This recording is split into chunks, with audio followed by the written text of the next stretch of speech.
still remember the first night I found it. The secret that changed everything.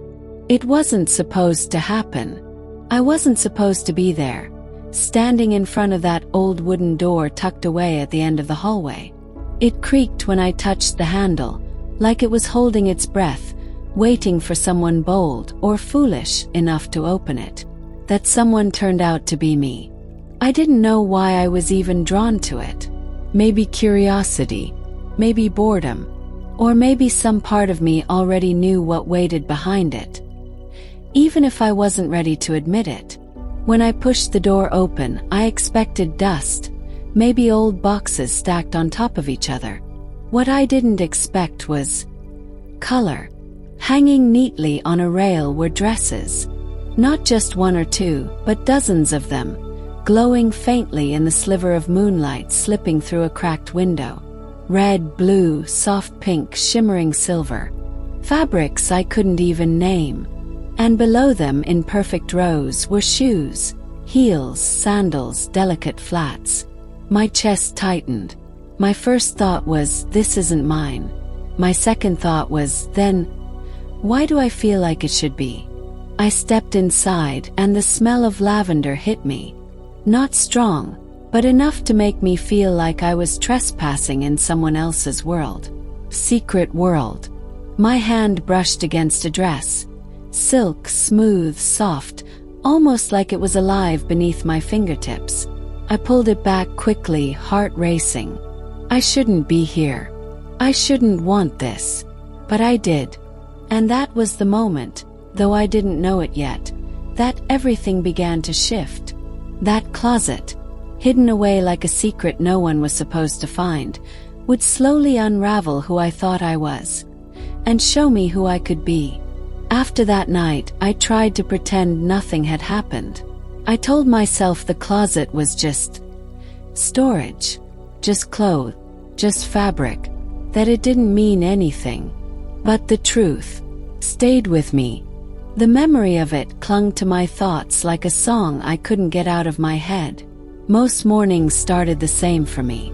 Wake up, shower, throw on jeans and a plain t-shirt and head out the door.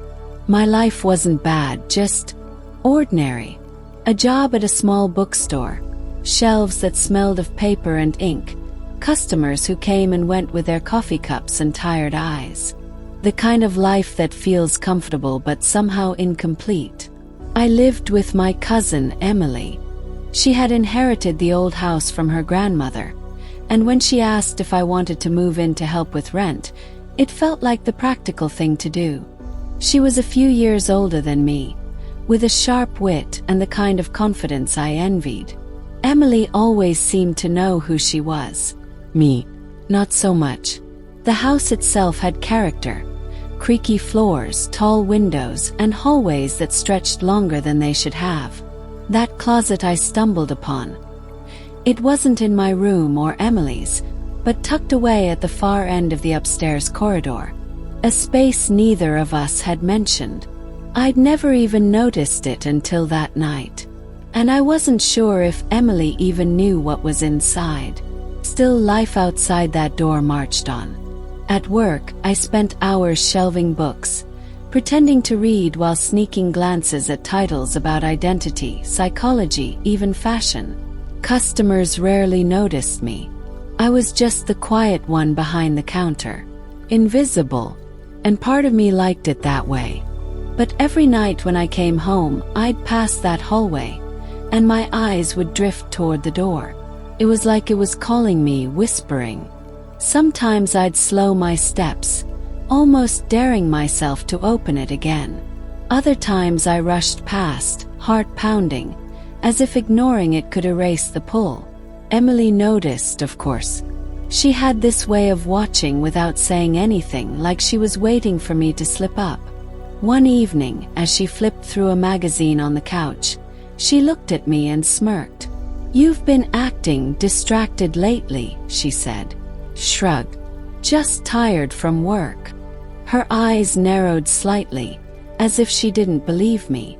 But she didn't push. Not yet. Instead, she went back to her magazine, and I went upstairs, trying to focus on anything but that door at the end of the hall. But at night, lying awake in my bed, the memory would return. The silky fabric beneath my hand. The rows of heels lined up perfectly. The faint scent of lavender. It was like a secret world was waiting for me, and I was the only one who knew. And maybe the scariest part. Deep down, I didn't want to forget it. Days blurred into weeks, but the feeling only grew stronger. I started catching myself looking at people differently. At the way Emily tossed her hair over her shoulder, at the way a customer adjusted her dress in the bookstore mirror. Little things I had never paid attention to before suddenly stood out, like pieces of a puzzle I didn't know I was missing. It wasn't envy. Not exactly. It was curiosity. A quiet ache, a whisper. What would it feel like? One Saturday morning, Emily was out with friends, and the house was silent. My heart thudded as I walked down the hall. I told myself I just wanted to peek. Just for a second. The handle was cool in my hand. The door opened with that same breathy creak. And there it was. The secret closet, waiting for me like it had never been touched. This time I stepped fully inside. The air smelled sweeter, stronger than before. Sunlight caught the edges of sequins and lace, making the fabrics shimmer like stars.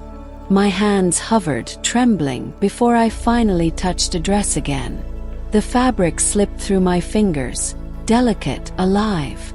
I whispered to myself, "Why do I feel like this?" No answer, of course. Just the silence of clothes that weren't mine. Clothes I couldn't stop thinking about. And then footsteps. Panic shot through me. I stumbled out of the closet, closed the door, and darted back to my room just as Emily's voice called from downstairs. She was early.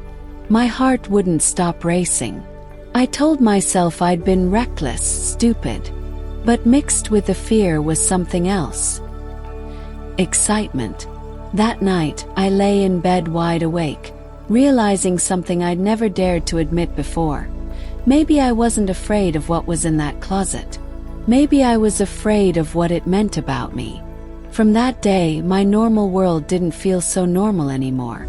It felt fragile, like a glass that could shatter with one wrong move. And deep down, I knew it was only a matter of time before something, or someone, pushed me across the line I'd been too scared to cross. It happened on a rainy afternoon. The kind where the sky feels heavy, and the house groans like it's tired of standing. Emily and I were supposed to meet friends for dinner, but the storm knocked out power across the neighborhood. With candles flickering in the living room, we sat on the couch, listening to the rain pound against the windows. Emily leaned back, sipping wine, and smirked at me. "You've been weird lately." Blink. "Weird." She tilted her head, studying me like she was solving a puzzle. "Distracted. Jumpy. Like you're hiding something." Her words made my chest tighten. Did she know? Had she seen me near the closet? Forced a laugh. "I'm fine. Just tired from work." But her eyes didn't waver. She took another sip, then set her glass down. "You know," she said slowly, "Grandma used to say that house secrets always come out sooner or later." The way she said it, calm, knowing, sent a chill down my spine. I mumbled something about needing more candles and escaped upstairs. My feet carried me down the hallway almost without thinking. The closet door stood there, shadowed, quiet. My heart pounded. I knew I should just go back. But instead I opened it. Inside, the dresses swayed faintly, as if stirred by the storm outside. I stepped in, closing the door behind me. Surrounded by color and fabric, I felt safe, like the storm couldn't reach me here. I don't know how long I stood there, running my hands along the soft fabrics, breathing in lavender. Long enough to lose track of time. Long enough that I didn't hear the footsteps until it was too late. The door creaked open. "Aha!" Emily's voice sang softly. I froze, my hand clutching a hanger. My mouth went dry. She leaned against the doorway, one eyebrow raised.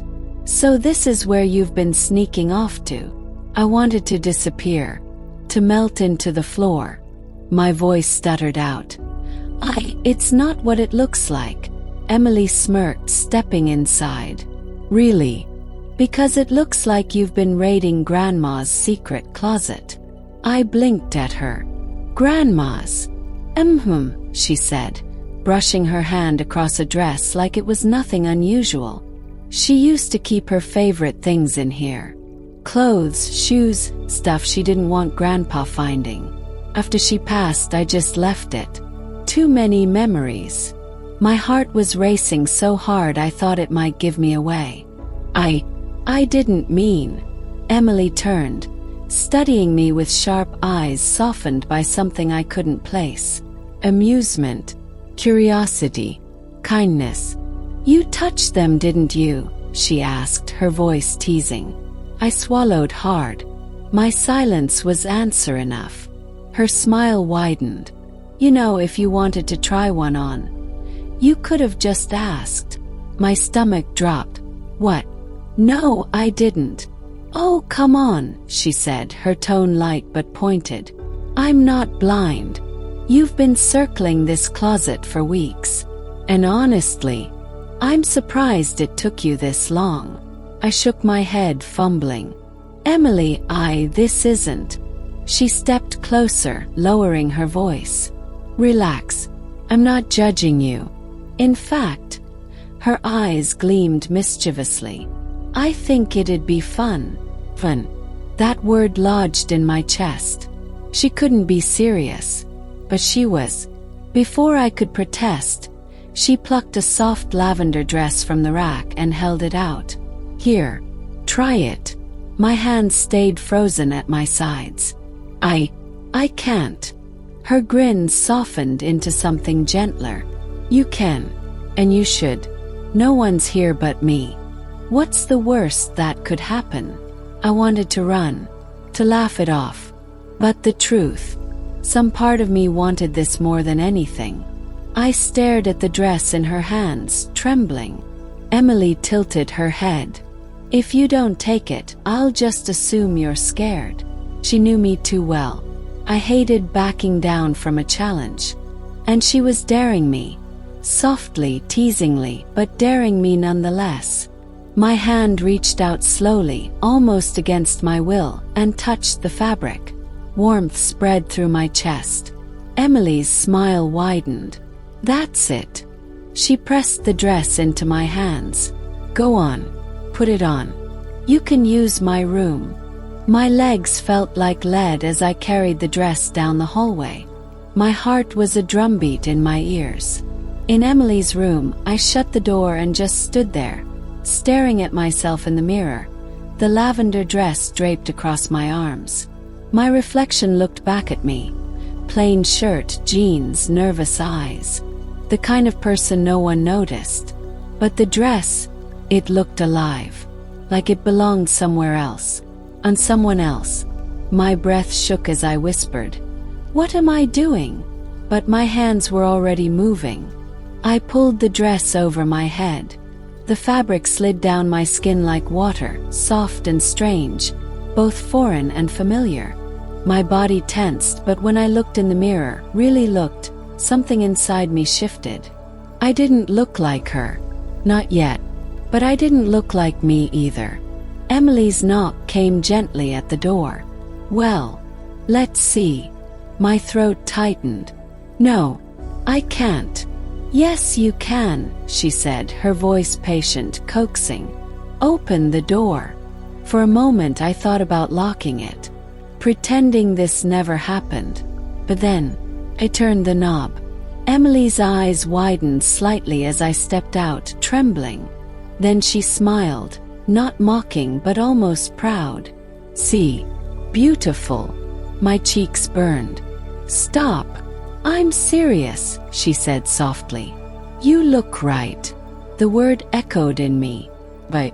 And that was the moment I realized this wasn't just a game. This wasn't just fun.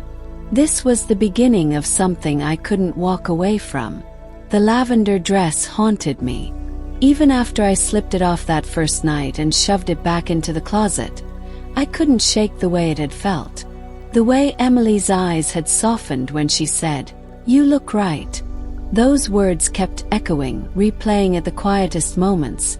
At the bookstore counter while brushing my teeth, lying awake at night staring at the ceiling. But with every echo came something darker. Guilt. Shame. The voice in my head that hissed, "You shouldn't want this. You're not supposed to feel this way." I thought maybe Emily would drop it.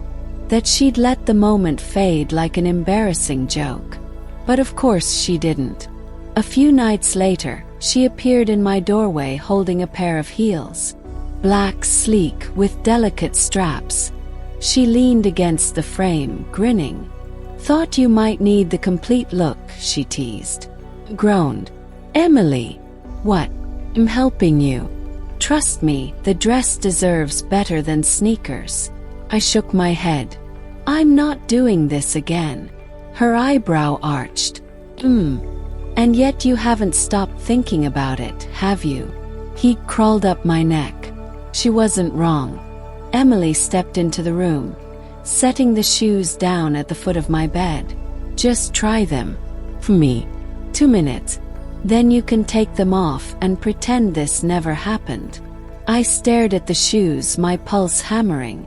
Part of me wanted to shove them away, to shut the door on this whole thing before it swallowed me whole. But another part, the part one was terrified to admit existed, ached to slip my feet inside. I muttered, "You're impossible. Flattery will get you everywhere," she said with a wink.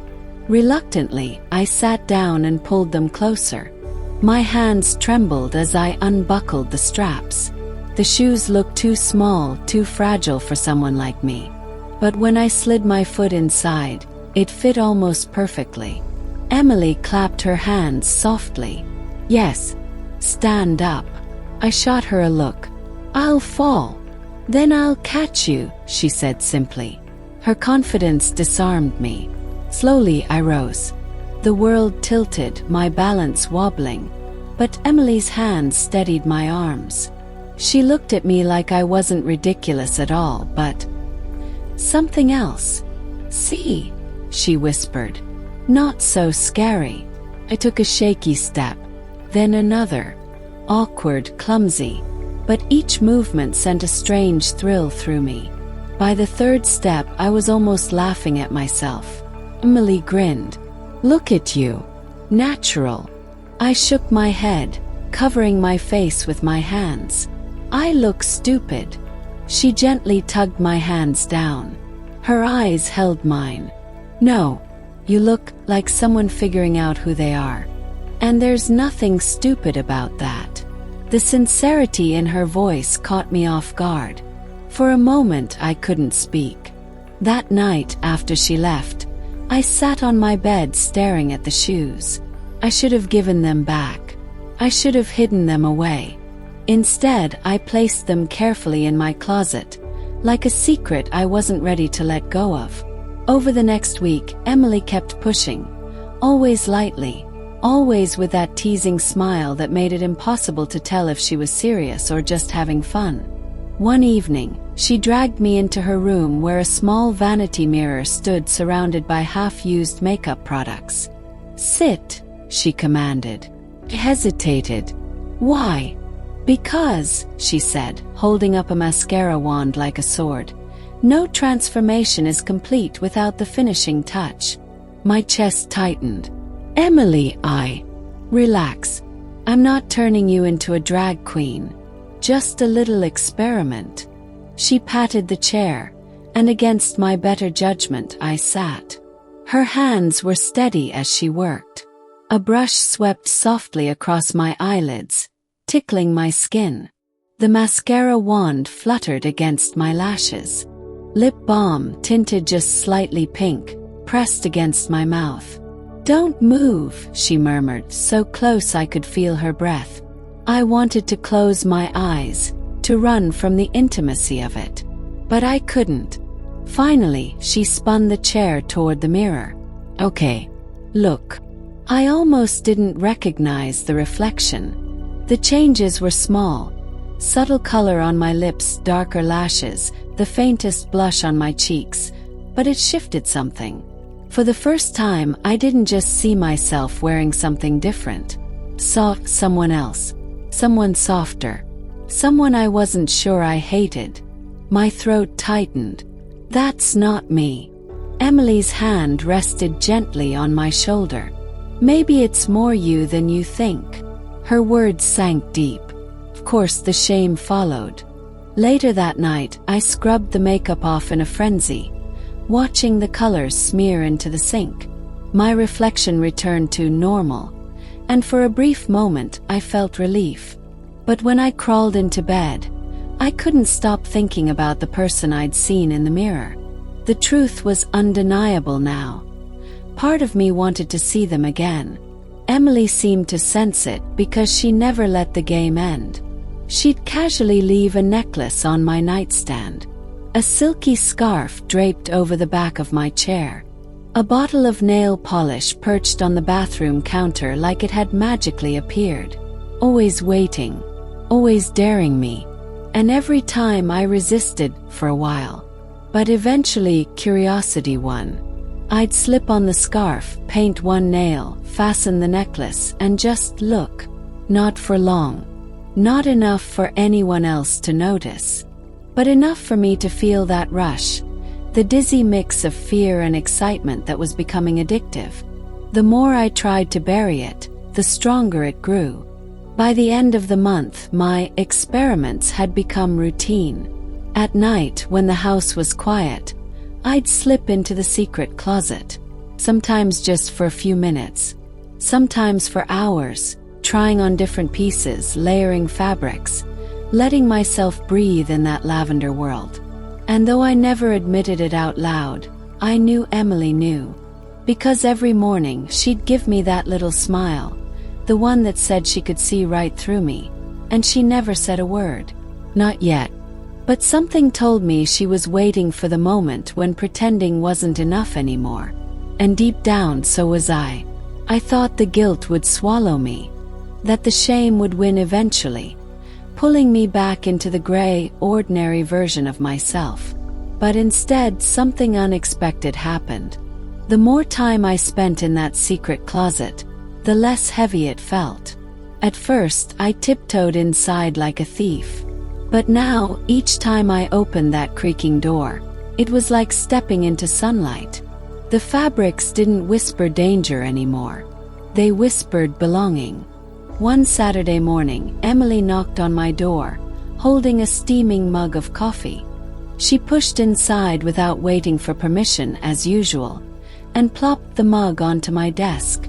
"You're coming with me today," she said. I frowned. "Where?" "Thrift shop. There's a sale." And blinked. Since when do I care about thrift sales? Her lips curled into a mischievous smile. "Since now. Trust me." I should have argued, but something in her tone, firm, playful, a little knowing, left me too curious to resist. The thrift shop was tucked between a laundromat and a bakery, the kind of place that smelled like dust and cinnamon. Racks of clothes filled the narrow aisles, colors bleeding into each other like a rainbow caught in clutter. Emily walked confidently ahead, plucking hangers off racks with a practiced eye. I trailed behind, pretending I was just there to humor her. But when she held up a soft cardigan and pressed it against my chest, I froze. "What do you think?" she asked casually. I glanced around nervously. "Here." "Really?" She rolled her eyes. "Relax. No one's paying attention." Her confidence was contagious. Slowly I let myself look, not just at what she picked but at everything. Dresses with delicate patterns, skirts that swayed gently when touched, shoes lined along the floor in mismatched pairs. For the first time in public, I wasn't just a bystander. I was imagining, what would it feel like? Would it fit? Would it suit me? Emily noticed, of course. She always did. By the time we left, a small bag swung in my hand. Inside, one scarf, one blouse, and my secret favorite, a soft floral skirt. Back home, Emily gave me a look that said she knew exactly what I'd do when the house was quiet. And she wasn't wrong. That evening, after she left to meet friends, I locked myself in my room and pulled the skirt from the bag. It was light, airy, almost weightless. When I slipped it on, my reflection startled me. Not because it looked perfect, but because it looked free. For the first time, I smiled at the person staring back at me. The days that followed blurred into something new. My routine still looked the same on the surface. Work, home, quiet nights. But underneath, everything had shifted. At the bookstore, I caught myself humming as I stocked shelves, imagining the swish of fabric instead of denim around my legs. At night, I experimented with combinations from the closet, layering scarves, trying on necklaces, painting one nail then scrubbing it off before morning. And Emily, always watching, finally broke her silence one night over dinner. "You're different lately," she said, twirling pasta on her fork. Froze. "Different how?" Her eyes softened. "Lighter. Happier. Like you're finally letting yourself breathe." I wanted to deny it, to brush it off with a joke. But instead I just stared at my plate, my cheeks warm. "Maybe," I whispered. Emily smiled knowingly. "Good. About time." Her encouragement emboldened me. Slowly, I stopped resisting when she nudged me further. "Try this shade of lipstick. Let me fix your hair. Walk in the heels again, no, slower this time." Every step was terrifying, but every step also made me feel more alive than I'd ever felt before. One evening, she surprised me with a name. "You know," she said, tilting her head thoughtfully, "you don't always feel like you. At least, not the version I grew up with." I frowned. "What do you mean?" "I mean," she said carefully, "sometimes I see someone else. Someone softer. Someone who deserves her own name." Her words made my chest ache. Name. The idea felt too real, too permanent. And yet, the thought of it lit a quiet spark in me. "I don't know," I murmured. Emily smirked. "That's okay. She'll come to you when she's ready." Weeks passed, and my secret world was no longer something I tiptoed around. It was something I craved. Something that steadied me when everything else felt gray. The shame wasn't gone, but it had changed. Instead of stopping me, it sharpened the thrill. The quiet rebellion of slipping into a skirt while the rest of the world thought they knew who I was. And through it all, Emily remained my silent co-conspirator. Sometimes teasing, sometimes guiding, sometimes just sitting on the edge of the bed watching me stumble through new steps. Never pushing too far, but never letting me back away either. One night, as I twirled clumsily in front of the mirror in a borrowed dress, Emily clapped softly. "There," she said. "That smile. That's the real you." And for the first time I didn't argue. For the first time I believed her. That was the night I realized something terrifying and beautiful. I didn't just want to borrow this identity anymore. I wanted to be it. I wish I could say the secret stayed mine forever. That I kept slipping into that closet, trying things on under the quiet safety of night, and then neatly putting everything back like nothing ever happened. But secrets have a way of leaking through the cracks. And mine did spectacularly. It happened one Saturday afternoon. I thought I had the house to myself. My parents had gone to visit relatives, and my sister was out with friends. The silence was a luxury, a rare gift, and I wasted no time. I went to the closet, heart thumping in anticipation rather than fear now. I had chosen a dress days ago, a pale blue one with little pearl buttons down the front. Every time I'd seen it hanging there, it seemed to whisper to me, Pick me. Try me. I slipped into it carefully, fastening the buttons one by one, watching the fabric drape over me in the mirror. When I stepped back, I froze. Didn't look wrong. That was the most shocking part. It should have looked ridiculous. An oversized boy in a delicate dress. But instead it looked right. Not perfect, not polished, but enough to stir something in me that I couldn't ignore anymore. My shoulders softened. My face seemed calmer. My body felt at ease. I tried on shoes next. The heels were clumsy, awkward, and I nearly tripped, but when I straightened myself, standing taller, the reflection smiled back at me with something I hadn't seen in a long time. Peace. And then I heard it. Voice. What are you doing? Froze. The door was open. My sister stood there, wide-eyed, mouth half open in shock. She had come home early. Time stopped. The air felt heavy, pressing down on me until I could barely breathe. My throat dried. My heart hammered so hard I thought it might burst through my chest. I tried to speak, but nothing came out. Her eyes scanned me from head to toe, landing on the shoes, then the dress, then my trembling hands clutching the fabric like it could protect me. And then she laughed. Not cruelly, but in that nervous, uncertain way people laugh when they don't know what else to do. Are you serious? She asked. The words cut. Not because of what she said, but because of what they meant. The secret was gone. I tore at the buttons, fumbling to get the dress off, muttering, "Don't tell anyone, please don't." But my sister didn't move. She just stared, the laughter fading into silence.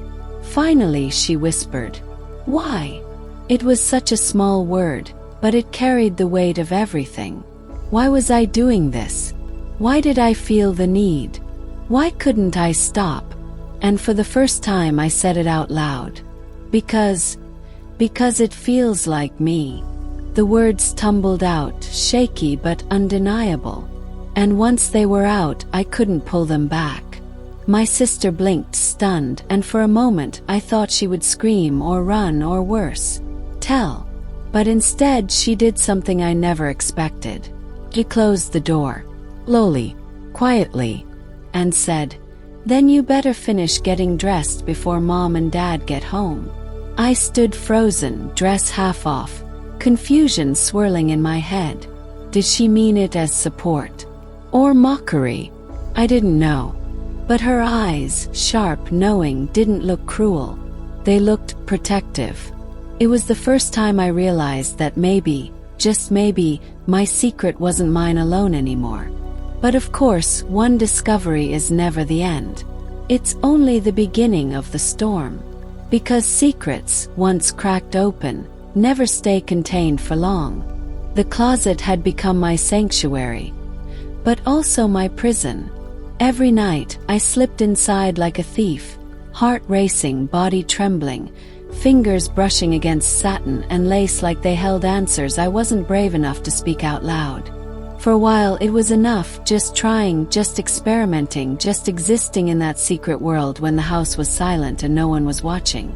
But secrets, they don't stay silent forever. It began with small cracks, a door not fully shut, a faint scent of lavender clinging to my skin, a smudge of lipstick I thought I'd wiped away, little pieces of evidence left behind, like breadcrumbs leading to a truth I wasn't ready to share. And then came the moment that shattered everything. I had been careless that night. Too bold. Too desperate. I had slipped on a soft pastel dress, the one that always made my reflection feel like a stranger. And yet, somehow, the most familiar version of me I had ever seen. My lips were painted. My hair brushed forward to soften my face. I didn't even hear the footsteps in the hallway. The door swung open. For a split second, time froze. My breath caught, my body rigid, my reflection still staring back at me as though mocking me. This is who you are. This is what you wanted. Now there's no hiding it. And standing in the doorway, eyes wide, mouth slightly open, was someone who wasn't supposed to see. Shame flooded me so fast I thought I'd drown. My first instinct was to rip everything off, to stammer out some excuse, to pretend it was a joke, a dare, a mistake. But my body wouldn't move. My hands clung to the fabric like it was the only thing keeping me alive. Silence filled the room, heavy and suffocating. In that silence, my heart broke. Because I knew, in that single instant, the secret closet wasn't mine anymore. My safe place had been invaded, exposed, ruined. But there was something else too, something I couldn't name yet.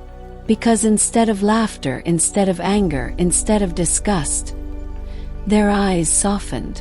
And that was worse somehow. 'Cause it meant they saw me.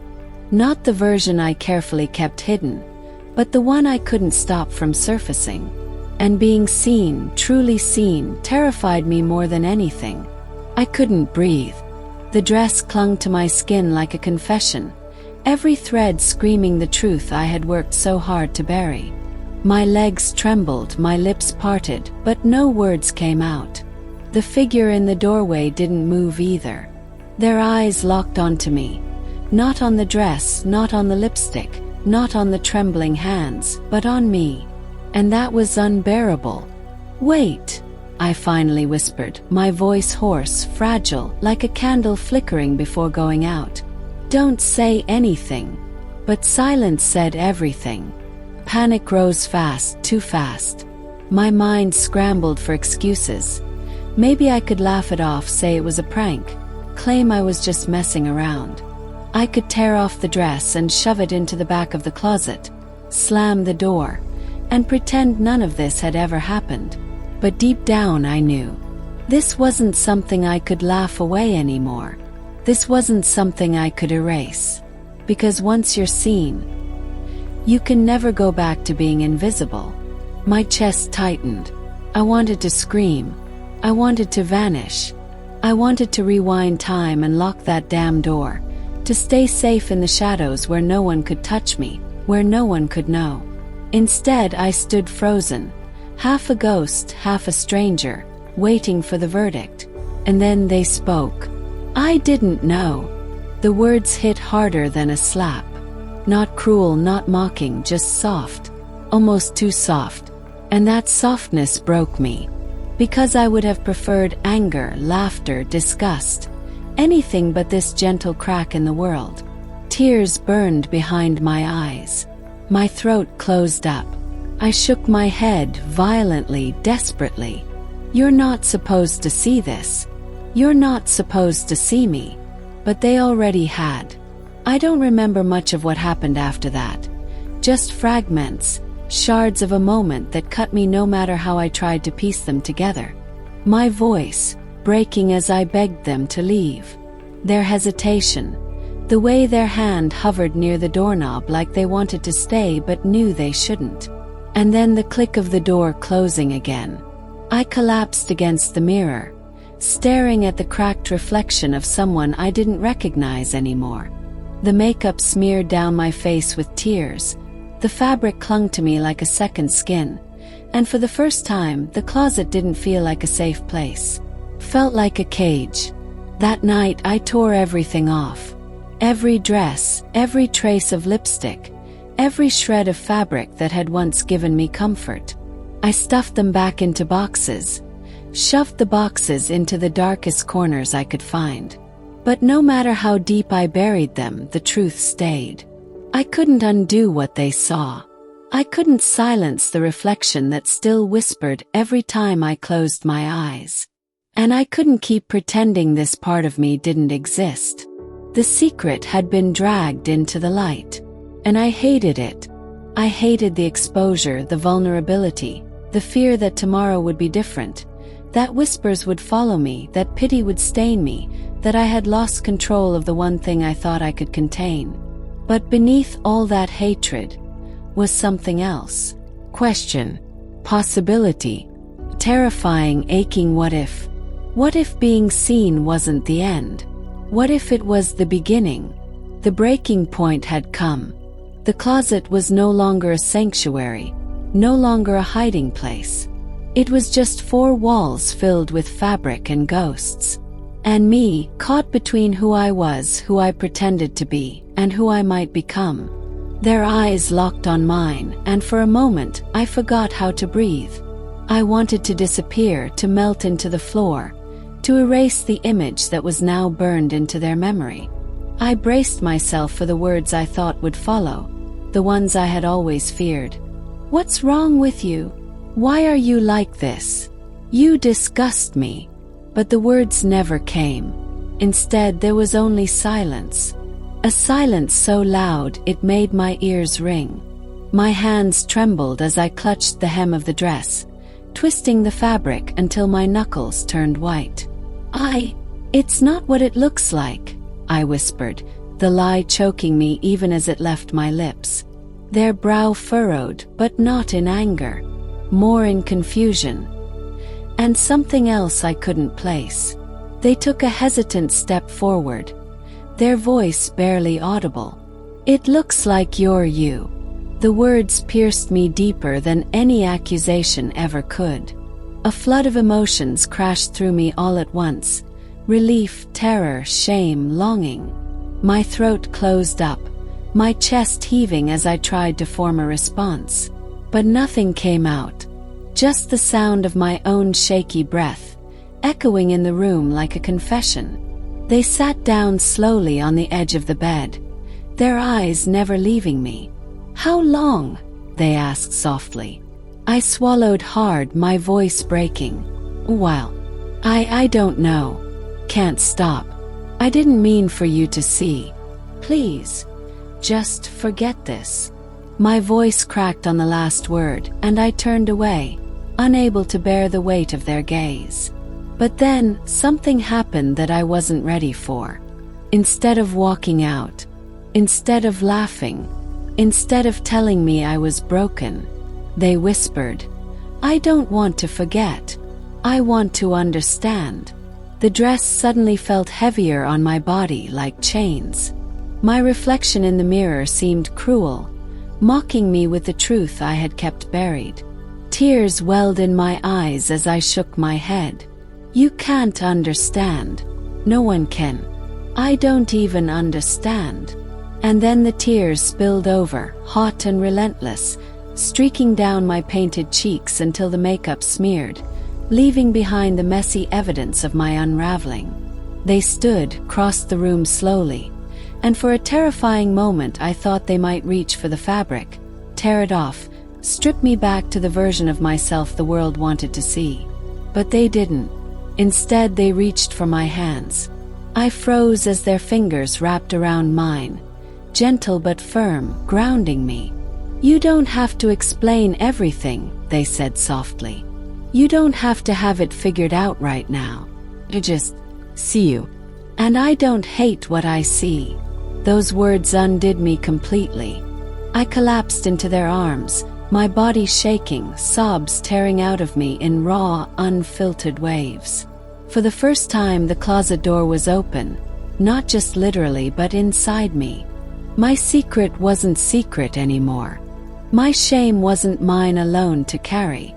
And in the strangest, scariest way, that felt like freedom. The days after the door opened felt like walking through a storm. I kept waiting for the explosion, for shouting, for shame, for the crushing weight of rejection. I braced myself for whispers, for distance, for the walls of the world to collapse around me. But instead there was silence. And silence is dangerous. Because in silence, your mind becomes the loudest voice in the room. I tore myself apart in those quiet hours, replaying the moment over and over again, convinced that everything I had built, even the smallest fragments of my secret self, was ruined forever. I considered locking it all away for good, pretending it never happened, forcing myself back into the version of me everyone expected. But something had shifted. Once a secret has been seen, it can't be unseen. For the first time, I wasn't just hiding from the world. I was hiding from someone who knew. And strangely, that made the closet feel different. Not a prison, not a sanctuary, but a cocoon. I began to realize, maybe I wasn't breaking apart. Maybe I was transforming. The change wasn't sudden. It wasn't beautiful, not at first. It was messy, painful, awkward. There were days I couldn't look in the mirror. Days I wanted to scream at my reflection. Days I thought I had ruined everything beyond repair. But then there were also moments, small, quiet ones that carried me forward. Like the first time I wore something soft without trembling. The first time I painted my lips and didn't immediately wipe it away. The first time I caught my reflection and instead of shame, felt relief. Those were the moments that stitched me back together. Not with the same thread as before, but with something stronger, something real. But acceptance wasn't just about me. The hardest part was watching someone else grapple with my truth, seeing confusion in their eyes, the unspoken questions, the hesitation.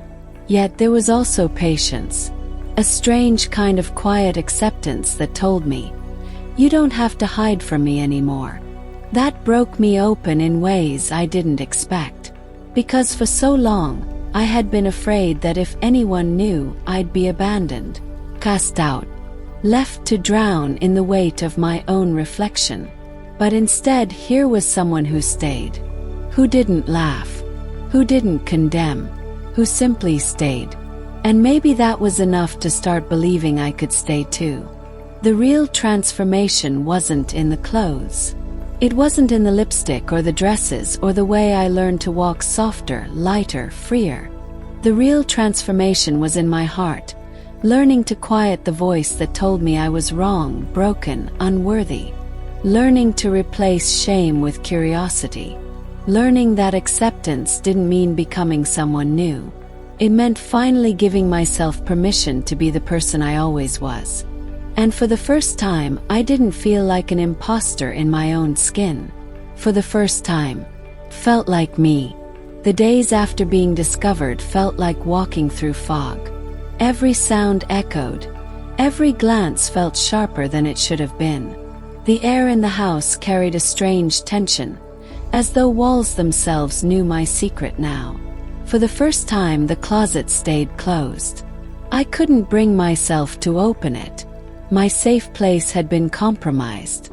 Every time I reached for the door, my hand froze, trembling, remembering the shock in their eyes, the silence that followed, the weight of being seen. I thought it was over. That part of me, that secret self, was dead. But it wasn't. It lingered in quiet ways. In the way my skin tingled when I brushed against soft fabric at the market. In the way my heart skipped at the faint scent of perfume in passing strangers. In the way my reflection still haunted me when I turned away from mirrors too fast. And then, unexpectedly, came a small gesture.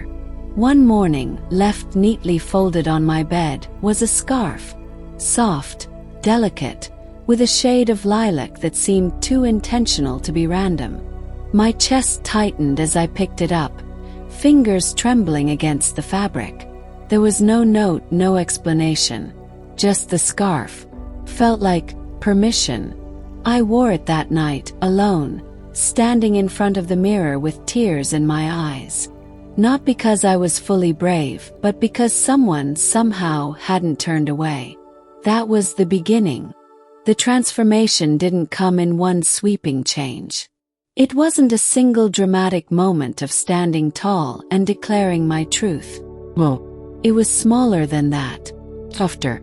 It came in stolen hours of quiet, where the shame slowly loosened its grip. It came in whispered conversations where I didn't have to hide behind jokes or silence. It came in the gentle acceptance that maybe, just maybe, I didn't have to keep destroying myself to fit into a version of me that had never felt right. And then, one evening, I returned to the mirror. Not as an intruder, not as someone playing dress-up, but as someone reaching for themselves. This time I didn't rush. I painted my lips with care, brushed my hair with intention, slipped into fabric that didn't just cover me but expressed me. And when I looked at the reflection staring back, It wasn't perfect. It wasn't polished. But it was me. For the first time I smiled. Not because I was fully free, but because I was finally stepping toward it. The acceptance came not from the world outside, but from the war inside finally softening. From realizing that even if others never fully understood, I couldn't keep running from myself. The closet was no longer a hiding place. It had become a doorway, and stepping through it felt like breathing for the very first time. The breaking point should have destroyed me. It should have left me curled up in shame, begging the world to forget what it had seen.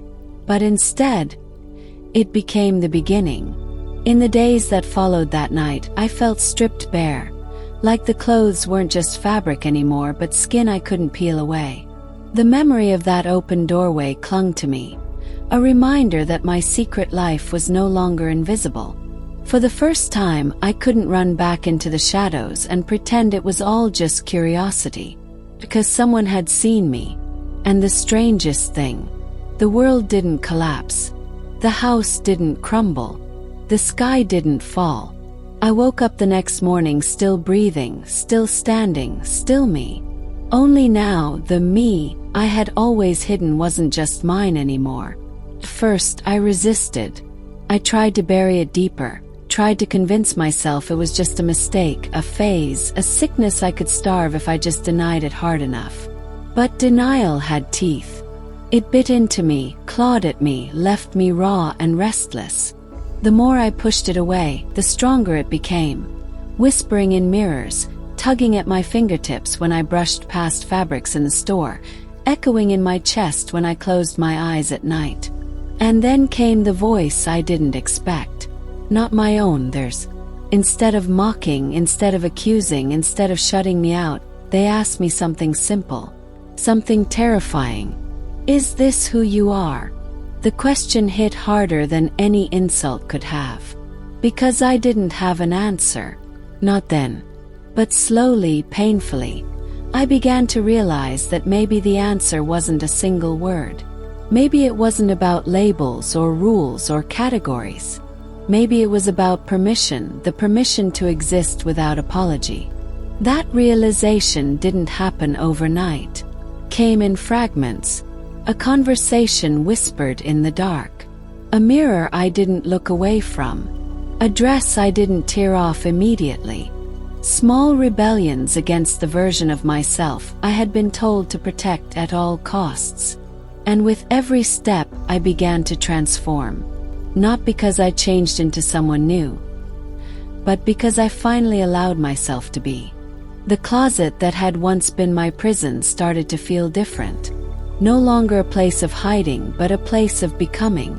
When I stood inside it now, I didn't feel shame clinging to the walls. I felt possibility. Each garment wasn't a costume anymore. It wasn't a disguise. It was an echo of me, waiting to be heard. And slowly, piece by piece, I began to listen. I learned to paint my lips without trembling. I learned to walk with a different rhythm, not because I had practiced, but because it was natural, waiting to surface. I learned to breathe easier when my reflection looked back at me, not like a stranger, but like an old friend finally returning home. The transformation wasn't loud. It wasn't dramatic.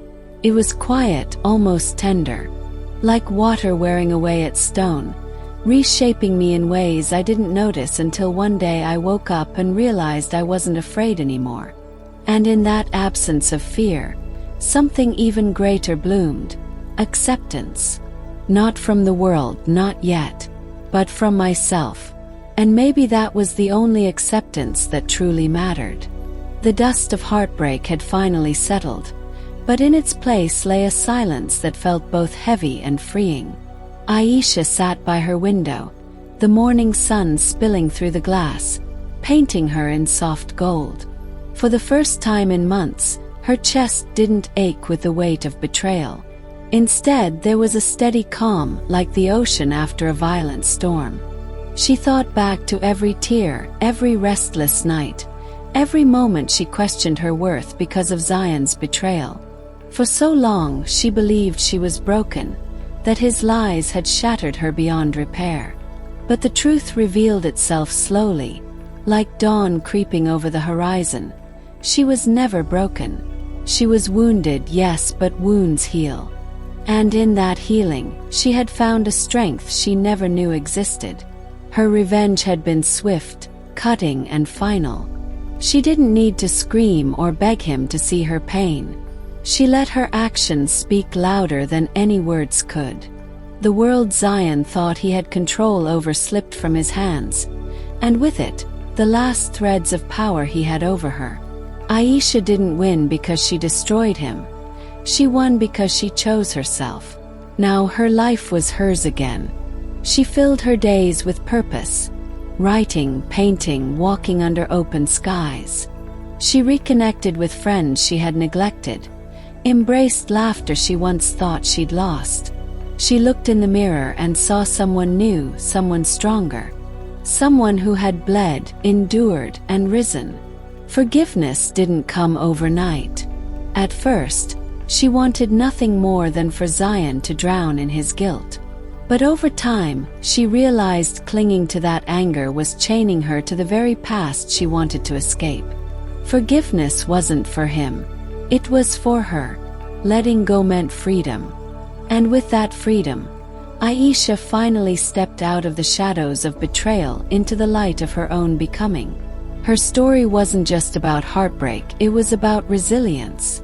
About the courage to face devastation and still choose to rise. She carried scars, yes, but they weren't signs of weakness. They were proof that she had survived. Proof that she had written her ending, not him. One evening, as she walked along the beach, she whispered into the wind, "I am enough." The waves seemed to echo back her truth, crashing and retreating, as if the universe itself affirmed her strength. She didn't need anyone's validation anymore. She didn't need revenge to feel whole. She had herself, and that was more than enough. The chapter closed, not with bitterness, but with peace.